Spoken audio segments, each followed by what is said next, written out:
So remember the sequence. First you run let's say a standard. From that standard you create your calibration.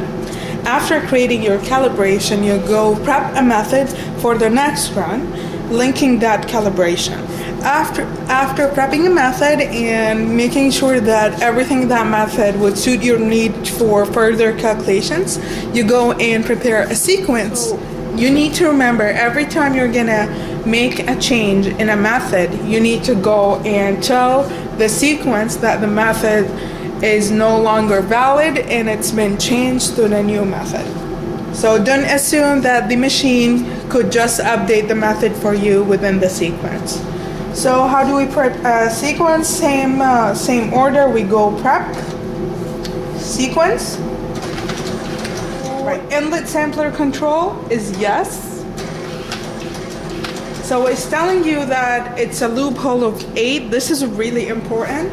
Injection bottle, we say 1, so the sequence is 1. First bottle is 1. Last bottle is 1. So you're only running 1 vial at a time. So 1, 1, 1.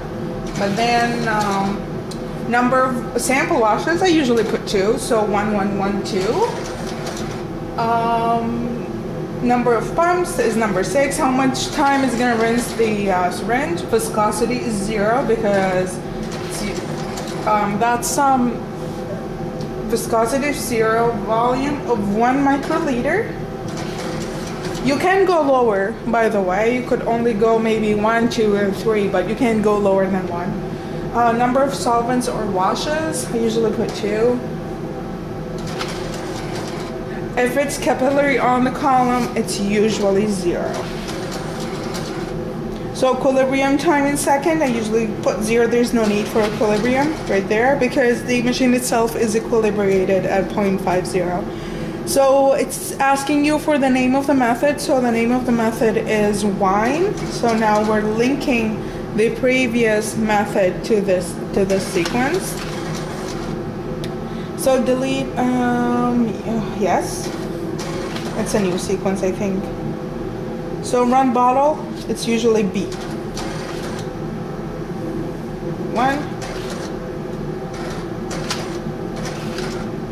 So now we go edit, nope, store, sequence, and we give it a name. So I'm gonna give it the same name as the method so we don't get stuff confused. So wine.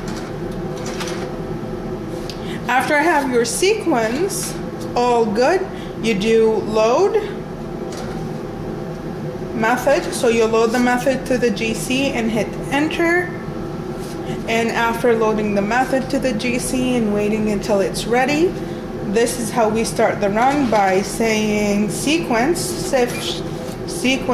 start, and that would allow the auto sampler to work, and then you would have your injection. This is how you prep a sequence. By it first tell you if there is an auto sampler, you say yes. They give you the information of the loophole, it's number 8. Then you input the option they want it to be, and it's 112601. It's usually my default. Number of washes is 2, and the capillary on the column is 0. It's a number that's given by the manual. The equilibrium time, I usually put it at 0. It's up to you. Then we link the method, which is wine, and it's asked if whether we want to delete the sample table. I don't recall of having that on there, so I said yes anyways. Bottle run sample, it's B. It's really important that you put a B right there, and then you'll have bottle number 1, and then you go store sequence wine. Then you load your method.